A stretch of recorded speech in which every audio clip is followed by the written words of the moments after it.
welcome to this week's episode of the Wire Wrap. I am Jahnavi Sen.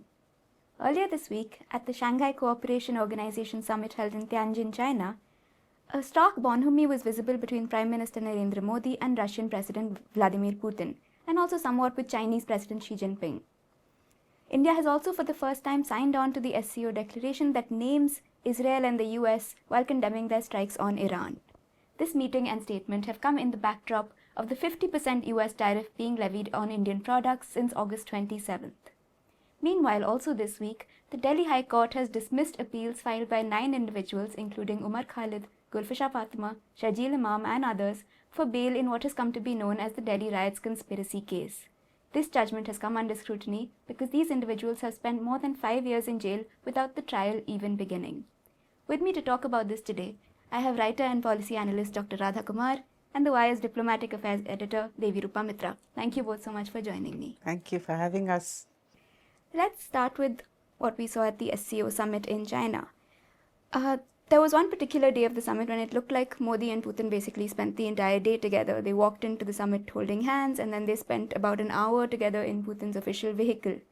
This is also the first time that Modi has been to China since the 2020 border clashes that led to the deaths of at least 24 soldiers.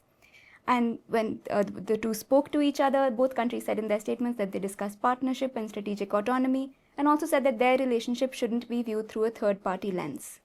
The Tianjin declaration that India signed on to has strongly condemned military action by Israel and the US on Iran. Now, this is a sort of a deviation for India because a day after the military strikes began on June 14, the SCO had issued a similar statement and India had distanced itself from it.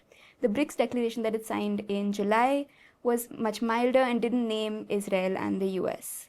Now, as we know, all of this is coming in the backdrop of Donald Trump's tariff regime in which he has imposed a very high 50% tariff on India, 25% of which he has said is retaliatory because of India's own high tariffs, and another 25% as a penalty because India continues to import oil from Russia.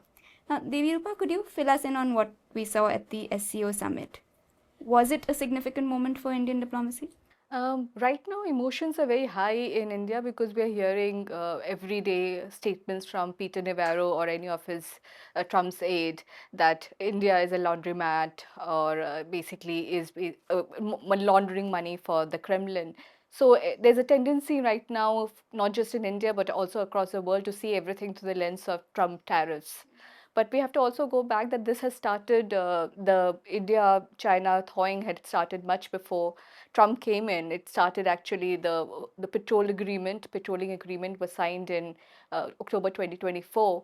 And actually the signs were much before that. When you look back, the Chinese ambassador came to India in March 2024, before the elections. And he came in after 18 months, and it was a sign that basically that both sides were right now looking to find a way to get out of the 3.5 years of frozen ties.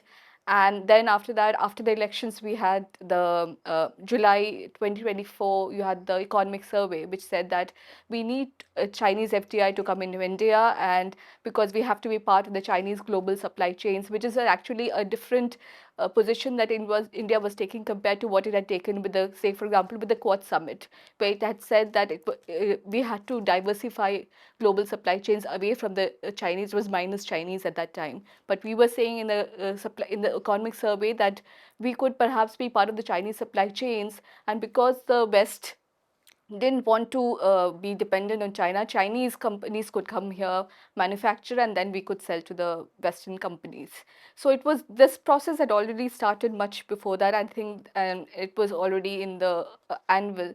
But of course, now we have to take into account how fast we want to go and how fast there's an imperative right now to get Chinese capital into the Indian market. So obviously everything is unfolding against the backdrop of Trump tariffs, and which we had no idea it was going to be happen in last 6 months. It's basically the India-US relations have kind of imploded in a certain sense in the last 6 months, but we still don't know. There's a lot of uncertainty about what is happening on the talks with the US. Are they because sometimes we hear that our foreign minister has said that trade talks are still on, and sometimes Trump says that there's no talks They're and stalled and everything is stalled. So we still don't know. But the thing is that what happened in Tianjin was that they had talks. I mean, it was the first time, like you said, since 2018. This is the first time that there was a bilateral visit from either side. They had met in last time in in 2024, the BRICS summit, but last year. But this is the first time that he had gone to China. So in that sense, it was important for them to go and sit there and have talks. There was no outcome from the discussion, but again, and there was no joint statement. But it was there were a lot of similarities in the separate readouts. For example, they talked about both the readouts talked about that they are development partners and not rivals. And that was an interesting line. That was because while that phrase development partners and not rivals was always used by the Chinese, according to Ashok Kant, the former Indian ambassador that I had spoken to, he said that we had stopped speaking that language for about several years, and it started about when he was there in Beijing, and it was basically because of India's concerns with the border and other issues and the conduct of Chinese behavior over that.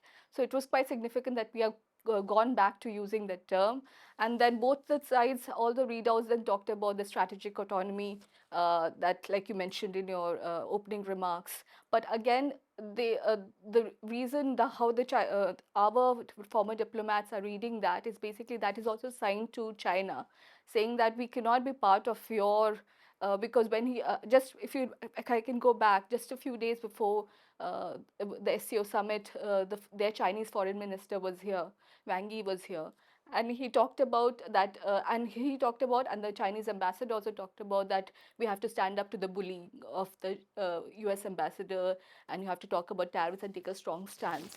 So from what I understand, it's basically this language of strategic autonomy, and that we should not look at relations with the country through a third lens is also aimed at China, to say that we cannot also get trapped into basically being an anti-US stance, taking anti-US stance. We have to, because that has been usually the line, that you cannot just look at the India through your relations with US.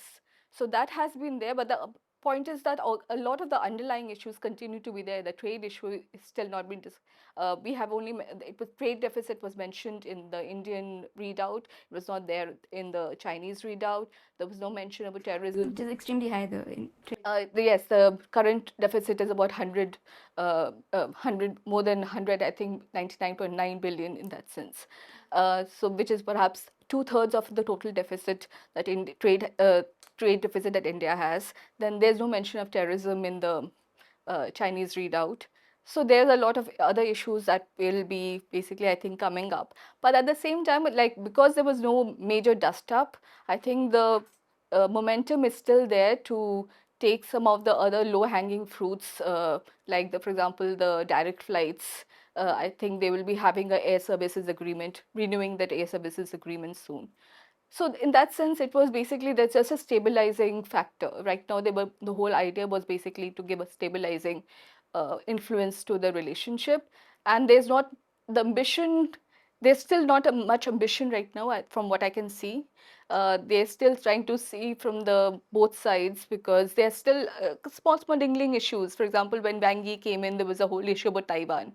Um, it was there in the readout, Chinese readout, that suddenly out of the blue, in that sense, India has implying that India has said that Taiwan is a part of China. This has not been there in readouts from the Chinese Foreign Ministry for years in related to India. So that was a small issues, and the Dalai Lama issue will again come up in the future. So the whole main focus, I think, right now was basically to get the both sides to just keep the uh, relations on an even keel, because the uncertainty right now is with US. So they want this relationship to be comparatively more certain. Dr. Kumar? Well, first of all, I think that from the Union administration's point of view, there were two things. One was signaling, obviously, to the US. The other was playing to the domestic gallery. And it is an unfortunate case that over the past 10 years, certainly, increasingly our foreign policy has been playing to a domestic rather than an international, which has caused us great damage. Now, they hyped up this Tianjin summit in the well, officially backed media, let us say, or officially influenced media. They played it up as a great victory because there was a condemnation of Pahalgam. I mean, honestly, how low can we sink that we think that condemnation of Pahalgam is a victory? China condemned Pahalgam just as every other country did right at the outset. And if I'm not wrong, there was also mention of attacks in Pakistan. Yeah, the second line That after would that be, is I mean, I have no problem with that. You know, if you consider, to me, terrorism is terrorism is terrorism.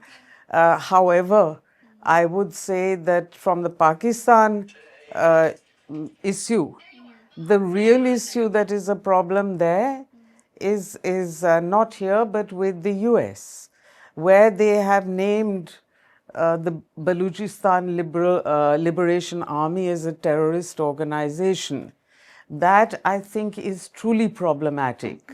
And I would not look at that from an Indian point of view because I consider that, you know, cheap politics. But look at it from the Baluchi point of view. The BLA, with its faults, also represented a very genuine sentiment amongst the majority of Baluchis, as we know from all the human rights arrests over there. And so that, slight digression on my part, but I would say that the equivalence of India and Pakistan in terms of terrorism, which is implied in this Tianjin statement, given that it is a very broad brush statement, it's a mere mention. That is not a real problem. What it does suggest, however, is that you have not achieved anything. You have not achieved anything with the condemnation of Pahalgam because there has been no reference to the organizations that provided the aid and the logistics and the directions and so on, and the cross-border that happened. That you might have claimed as an achievement, though that was highly unlikely. Summit statements will not go into that kind of detail. More important, I think, is that we came away without a single agreement. If you look at the other member states, Kazakhstan, for example, signed economic agreements worth 44 billion. China signed 21 agreements. I'm very curious, sorry, not China, Pakistan signed 21 agreements with China. And I'm very curious to know what those agreements actually were, because are they defending Chinese interests in the event of US expansion in Pakistan? I would imagine that that would be the thrust of them, but we don't yet know what the truth of that is. The two other points really interested me. One is the declaration focuses on Central Asia as the core of the SCO, both in terms of economy and in terms of security. Security seen also as energy security. Now, what does that imply? If Central Asia is to be the core focus of the SCO, China dominates the SCO. So already Russia, in a sense, is ceding the space that it was so anxious to dominate. Further, the Eurasian Economic Union, which again was a Russian-dominated forum, they have pledged to work with the SCO. So there too, Russia has ceded space. So your signaling or understanding of where Russia is should be a very important factor in our foreign policy calculations. Now, this so-called a wonderful Putin-Modi exchange, bonhomie, warmth. I'm sure all of that was very genuine, both seeing themselves as victims of President Trump and the rest of it. But what was the outcome of any of that? No outcome there either. No statements about, say, Russia coming to India's defense on this or that, or Russia buying more goods from India to compensate. Nothing. So why on earth would we regard this as any form of triumph? We have seen Mr. Putin's behavior over the last 15, 20 years with our country. Let us even put aside the absolutely abhorrent war on Ukraine that he has conducted. Every single agreement with him for military equipment has been delayed. Every price has trebled. He has shown utter contempt for India. And yet we seem to consider that this is an important engagement to which we owe loyalty when the other side has absolutely no intention of any loyalty whatsoever, judging by their actions. So another, it's very sad that we cannot even acknowledge these things. That is what makes me sad, that you are fooling all the people of this country, giving them false promises. You know these promises will not come to any kind of fruition.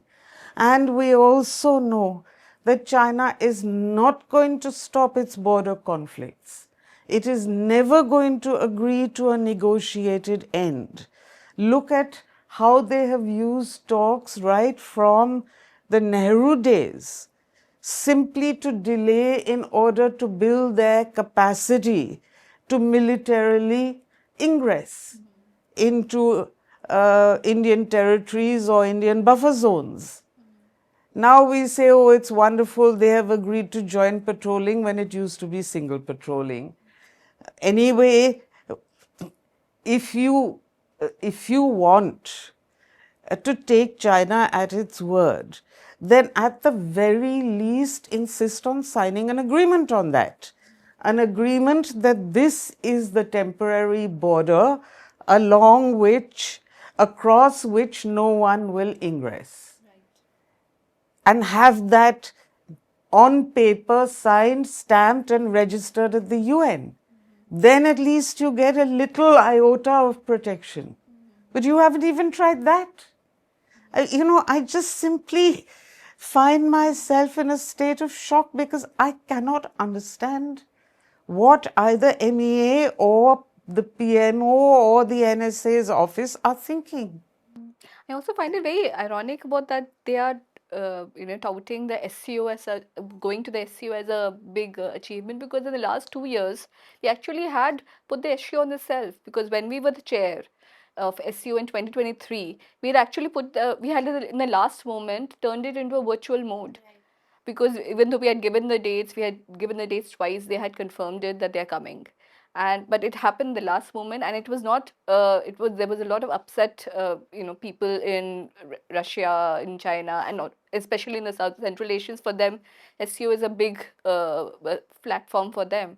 Then after that, we didn't go for the 2024 SCO summit. So it was basically suddenly and out of the blue. Then SCO suddenly, now we are going and showing that we are part of a certain other club. To other audience here, and as well as the audience there in White House. It's kind of ironical right now. Yeah. So, well, I mean, that I have to say, that is merely a response to President Trump. And there is some slight pressure from Democrats and more moderate Republicans in the US saying that President Trump is forcing India into the Chinese and Russian embrace. You're right to ask that question, that is it merely signaling to the US a kind of tit-for-tat type of response? Otherwise, the SCO comprises very important neighbors as well as slightly more far-flung neighbors with whom we have had trade and security dealings. And increasingly, the SCO, and because of China, is becoming more important.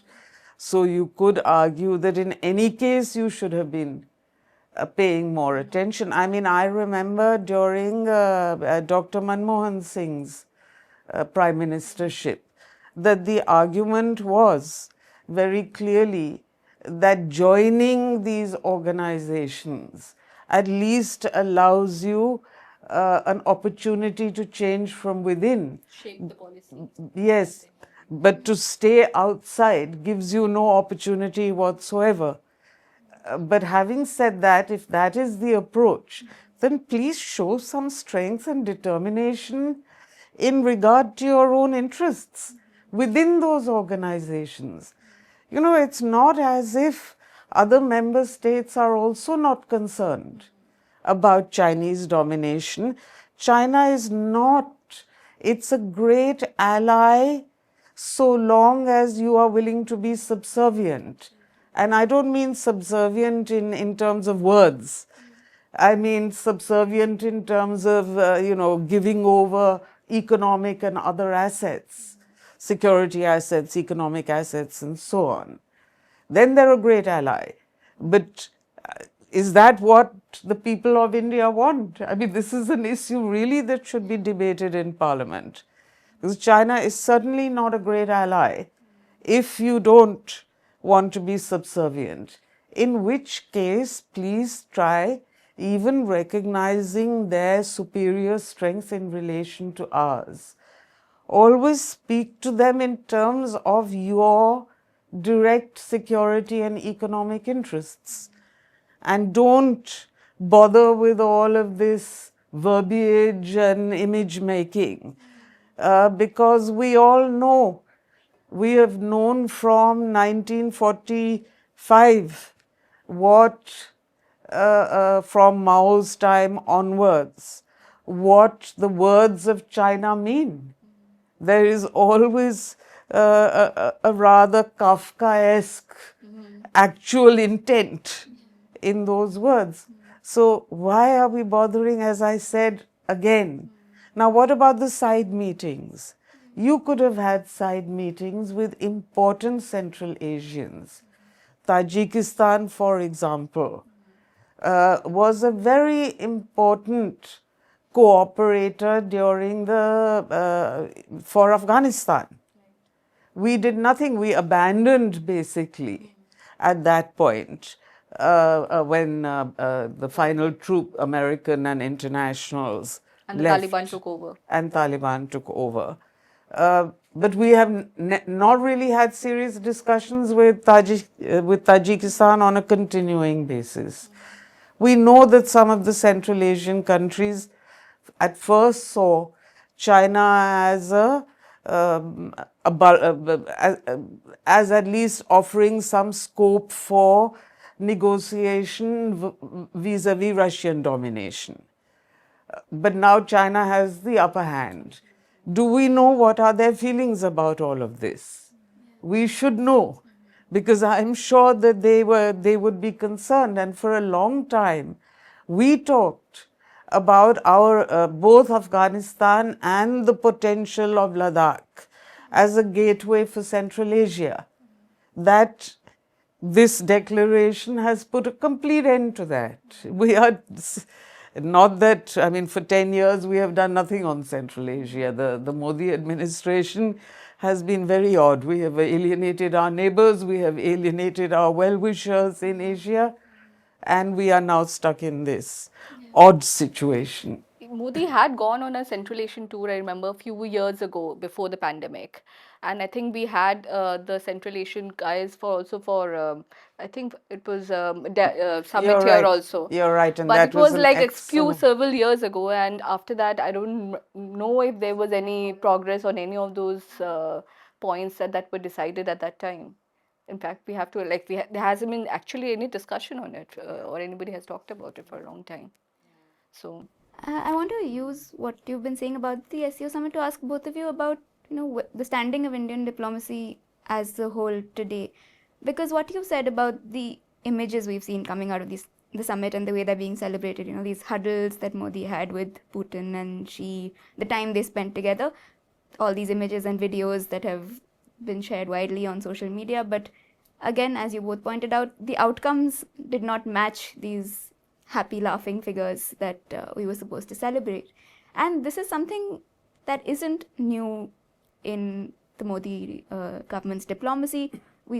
Trump was the most recent example of lots of laughing and friendly back and forth, but we know where the outcomes have come to today. Even before Galwan, when Modi and Xi met, there was a whole swing photo shoot and things like that. That again was like these viral images that we were all supposed to feel great joy at, but then we saw how that ended. So, is the cost of this focus on so-called camaraderie, when perhaps it may or may not exist, but if it does, it's purely at the personal level, clearly. Is it coming at the cost of something larger?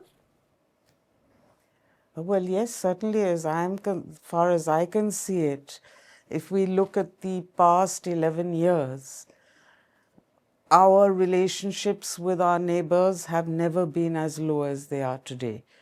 We have alienated almost every single neighbor for absurd reasons, chest thumping basically. Simply assertions of vanity and chest thumping, and we have alienated all of them. We have alienated most of the democracies of Europe, weakening as they are with the rise of the right. We have our overt hostility towards minorities in our country, towards dissent, the draconian actions that have been taken have not gone unnoticed. And it's been 11 years of those. And to my mind, that is one reason we did not get the kind of support on Pahalgam that, for example, we got on Mumbai in 2009, and nor have we achieved what we did post-Mumbai. That is to say, Manmohan Singh chose to focus on the financial squeeze route, and the Financial Action Task Force was energized, I think, for the first time in its history.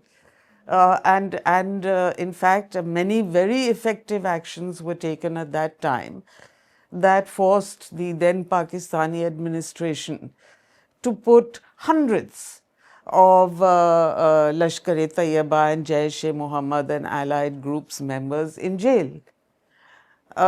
We then let go of that fat initiative and the continuing pressure, so that someone like Hafiz Saeed was taken out of jail and put under house arrest. And you might have noticed that the very first action of the Pakistani government was to provide full air shield over Hafiz Saeed's house. So, and even that did not persuade FATF to immediately put Pakistan back on the grey list. They might. I think now the MEA is starting to act again on that. But you let it go for so long. And this business of your human rights and chauvinist and xenophobic actions is, I am sure, what has made the more democratic countries of Europe stand back and not offer the kind of intelligence and other support they did earlier. Now, maybe we will be getting it and we don't know. But I can say with a certain degree of confidence that if we were being offered serious intelligence support, our government would have made a big parade of it. It would have been a huge image boosting issue. So I am therefore judging that they have not received it. So that is something we need to think about very clearly, that in a policy where you continue to alienate your neighbors and to create discord within your own country, the options of support are extremely limited from other countries. Absolutely. I mean, we were trying to do our version of wolf warrior diplomacy of China in the last few years. I mean, kind of statements that were going against Canada, against Europe, for example. I think our external affairs minister was targeting again and again Europeans. Of course, they have hypocrisies also, their double standards. They were not really, he was not targeting US ever. I don't ever remember him criticizing US over that for a long time. So, I mean, obviously the European capitals had been, noticing that. That was basically, it was the target all the time. So, and obviously, like you said, about the neighborhood is quite dire right now, especially with Bangladesh and Pakistan is always there.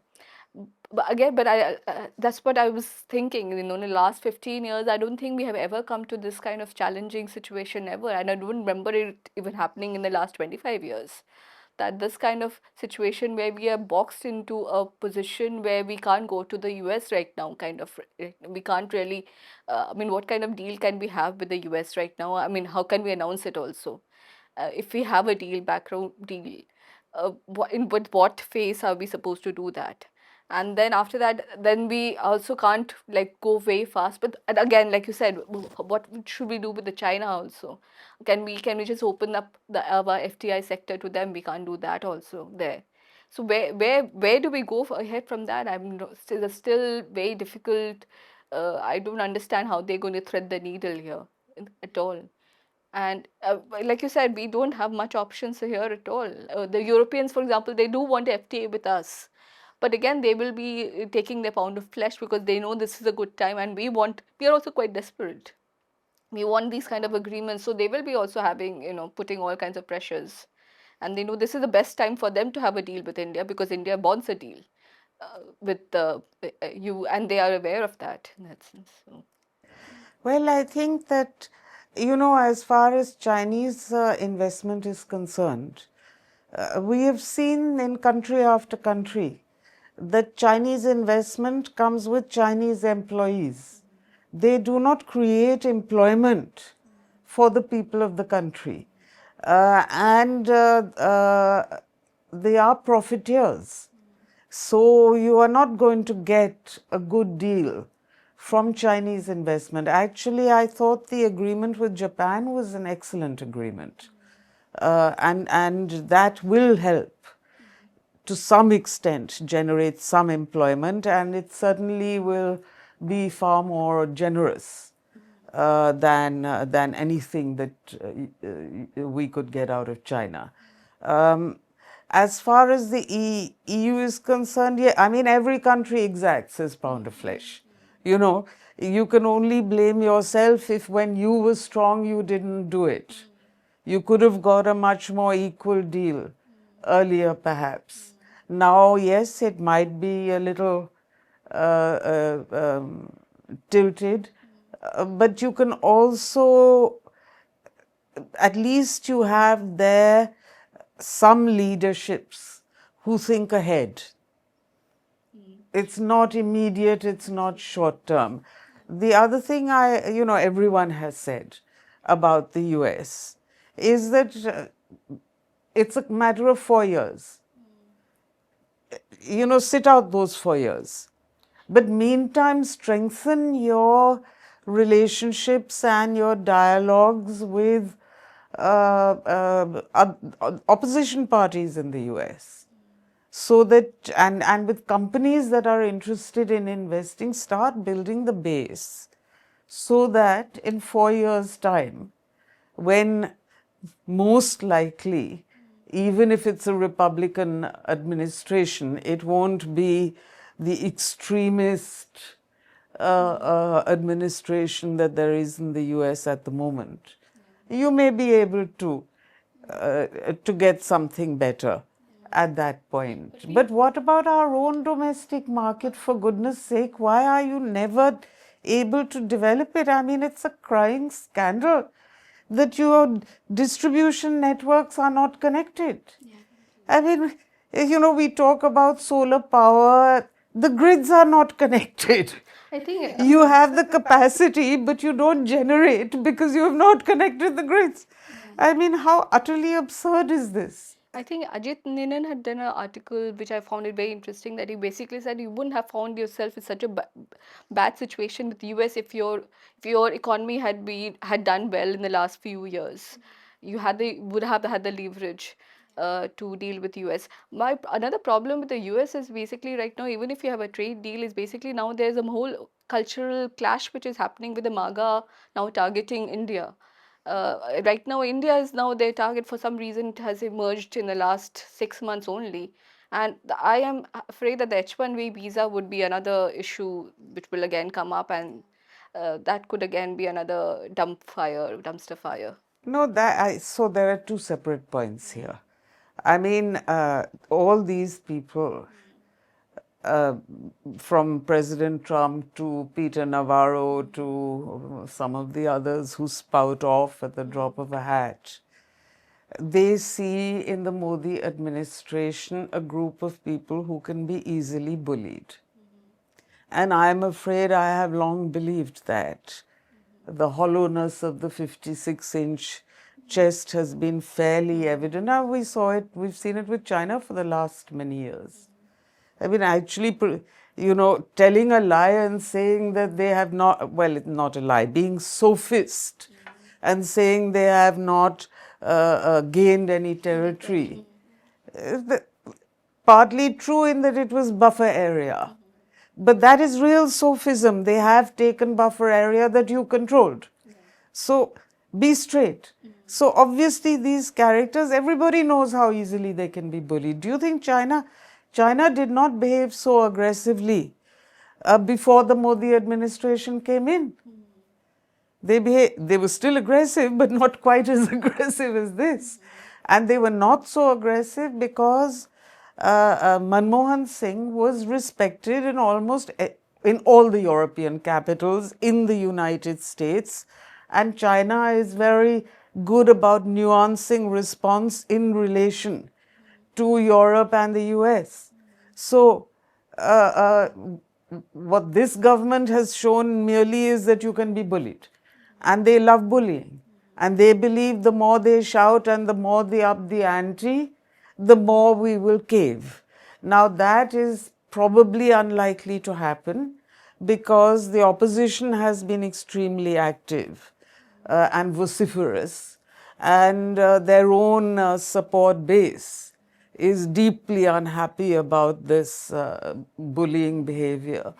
So I think that the Trump administration will also discover after a while that this tactic is not going to work and it will slowly taper off, is my guess.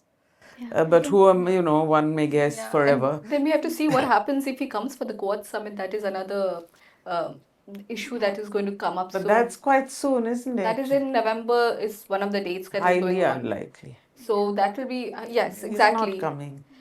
I think we had an interview of Ashley Tellish with Karun Thapar, in which he said that the Trump administration in the second term has no Indo-Pacific policy. Yeah. That Which is true.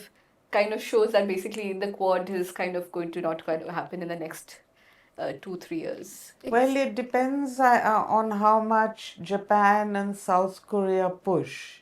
Australia. And Australia, well, New Zealand, and it actually is going to depend on how aggressive China gets with Taiwan and, in the seas. Yeah. If they get so aggressive that it's not tolerable for the other Asian allies of the US, then he may not be able to abandon entirely because what is it over there? Central Command. Yeah. They too will express their. The Pacific Command, I think. Will be there. This is Also something, because, but Trump has said basically that President Xi has told him that he won't invade Taiwan during his term. So That's that. I mean, it would take a great deal more strength in China to invade Taiwan, I would say, at the moment. So that's a kind of safe. Because we're running out of time, I'm going to move us to next topic of discussion for the day, which is that the Delhi High Court earlier this week has rejected bail appeals filed by Umar Khalid, Sarjil Imam, Gulfasha Fatima, and 9 people in total in what has been called the Delhi riots conspiracy case.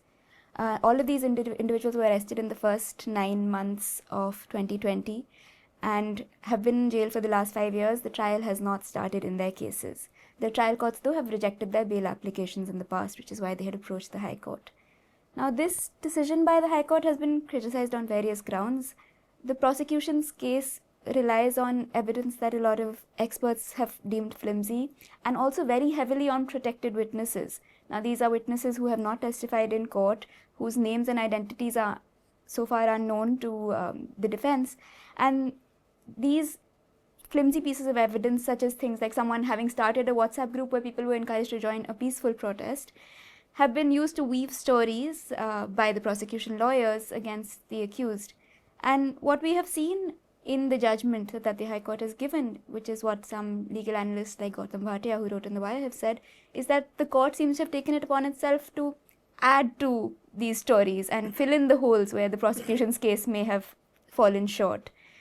And to the lawyers' plea that, this is an inordinate amount of time to spend in jail for someone who has not even seen the start of a trial yet, the court simply responded that the case was progressing at a natural pace because this is a complicated matter. Dr. Kumar, if you would like to comment on this case as a whole, which from the start this FIR has been severely criticized, and what we saw from the Delhi High Court. It's scandalous. It's first and foremost, what is scandalous is that people who shouted slogans and incited mobs have been made ministers. And people who tried to rescue and stop the riots are being charged with a conspiracy. From day one, it's been a scandal. And then this denial of bail, despite repeated reminders from the Supreme Court that bail should be the rule, not the exception, for young people who basically did nothing much more than give the odd speech here and there, take out a demonstration here and there. During the Anti-Citizenship Act protests, not during the violence that we saw in Northeast Delhi. Yeah. So how can any court, whether it's the trial court or the High Court, it seems to me an utter violation of the constitutional rights to freedom of speech, freedom of expression, freedom of association. All three of those rights have been ridden roughshod over, and clearly it's an utter disregard of the law. Where are the charges? Have you framed the charges? Have you begun the hearings? You can't keep people in jail indefinitely. That is a settled, established principle of jurisprudence in this country. So all of this I find extraordinarily scandalous. But apart from that, I would say that what disturbs me most deeply is the callousness of it all. In my day, Cruelty. in my day, we protested like mad. The police would come, they would arrest us, they would take us to jail for half a day or a day and let us off. I have been in jail in Bhopal. Even in that Mufassil court, which was utterly useless and utterly, no question of law over there, the most sleazy lawyers I've ever seen. Even there we were given bail after 10 days. And here you are today. What young person will dare to speak or to go to a demonstration if this is what is going to be done to them? So this is a method of suppression of all individual freedoms. You're right. Basically, it's they want to stop basically the young people from even thinking of going to any protest or making any, having any thoughts which is against the norm as such. And as a citizen, it's very scary because they've not even gone into the content of the speech. That's what I understand from the judgment. They're not looking at what he exactly said. They basically, I think, if I'm not mistaken, the judgment says it doesn't matter in a way. No, but that is, see, what you say is not justice. It's not a crime. Exactly. I mean, It but is only if what you say is an incitement. it Actual actually violence incites against- something. And that's what I'm saying. It's the judgment that doesn't even go into that. Yeah. It Well, doesn't. they should simply say that you please show me where is the incitement. They have very cleverly fudged as far as the Delhi riots are concerned, because there were riots. There, the question is, you have clear evidence of incitement by one group of people who have, forget being arrested, as I said, they've become ministers and, whatnot. And all those speeches were televised. They are very much that's still on the all record. They were made in the available. presence of policemen, some of them. Exactly. All that is there, you pay no attention to that. Here, because someone has made some small speech, you cannot connect it to the actual incitement, because you can't show a mob there, responding. But even so, you are One of the accused punishing was already them. in prison before. Exactly. The violence even Yeah, took and they place. just said ki it's a coincidence that the speech was made when Donald Trump was in Delhi at that time. Vance. Yeah. No. So no, Donald Trump was Trump there. was there here. at that Okay. time. Delhi riots. I managed to forget that he ever visited. Yeah. Well, but here's the problem. I feel that we too, I say we, civil society or human rights advocates or whatever, we have allowed these people to pick people off one by one. Look at the cases that The Wire is constantly suffering. Then some other newspaper fellow will be, how many journalists have been intimidated, arrested, killed, but always one by one. We need to also take this up collectively. I mean, I thought to myself that supposing you list all the people who have been arrested for either reporting or dissent or demonstrating, these rights.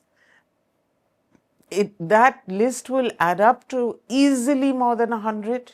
It could be even as many as 500 or 1,000. Now, if you take that whole and you emphasize that, maybe in court, I don't know whether public interest the court will probably say, no, you must go back one by one by one. But whatever it is, if you take all of that, in fact, I would suggest that we should also consider adopting the methods that the BJP uses. File FIRs all over the country, saying I am offended by the arrest of, and give the whole list of the 150, 200, 500, however many there are. Then some impact starts to happen. But they are getting off very easy. This one by one business. Especially in this case in particular, is also definitely the vilification of the Muslim community, because there were Hindu accused in the same FIR in the case as well, and they have been granted bail, even though they face the same UAPA charges under which bail becomes extremely difficult. And Gulfisha Fatima's lawyers, for instance, were arguing that her case is on parity with that against Natasha Narwal and Devangana Kalika, both of whom have been granted bail, and the judges decided to ignore that particular aspect. You need a lawyer to discuss this. But this problem of communalism in the courts and amongst judges through appointments over the last 10, 11 years is very worrying. I have to say that we allowed our judicial system to nosedive all far from the maybe early 60s on. So the quality that you find is so uneven, mostly really bad, with the occasional good judge. A complete overhaul is required.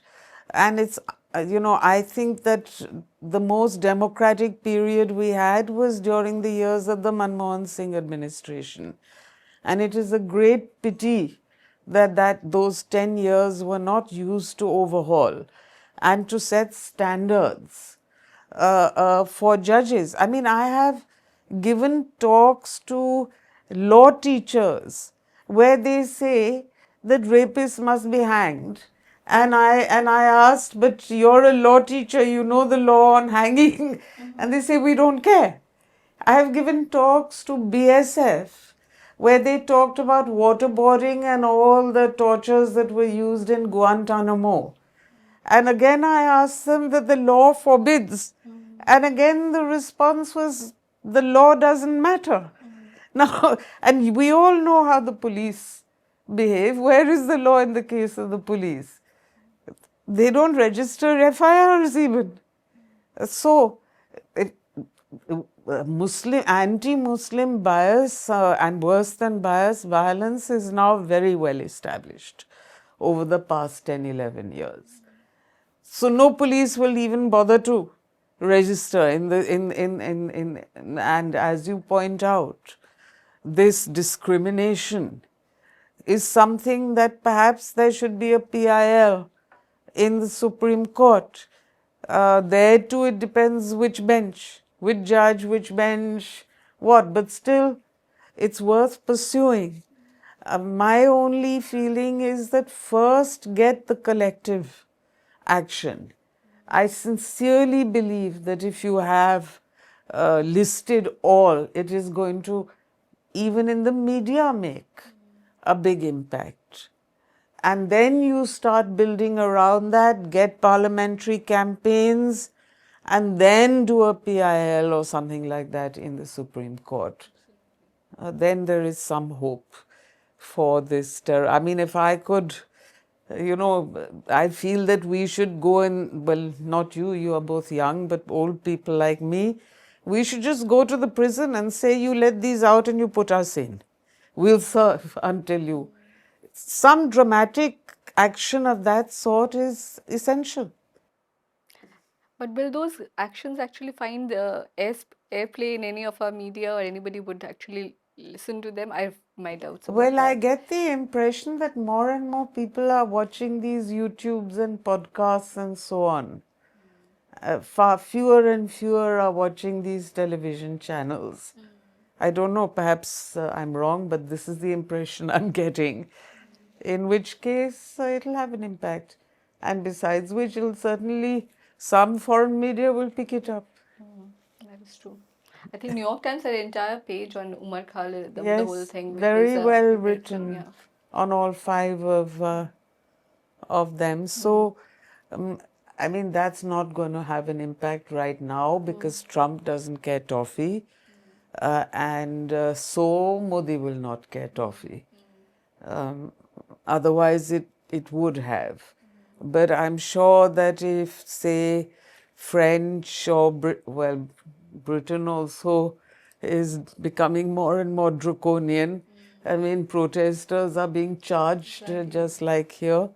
So it's a difficult. Well, that's another thing. I mean, all these civil societies getting together also on this issue globally and making a fuss at the UN Human Rights Council and at various such international bodies might help a little at least. I don't know. That brings us to the end of our time for today. We will be continuing to follow all of these issues, especially what happens on the diplomatic front, on our website and our YouTube channel. Thank you both for joining me today, and thank you all for watching. Thank you.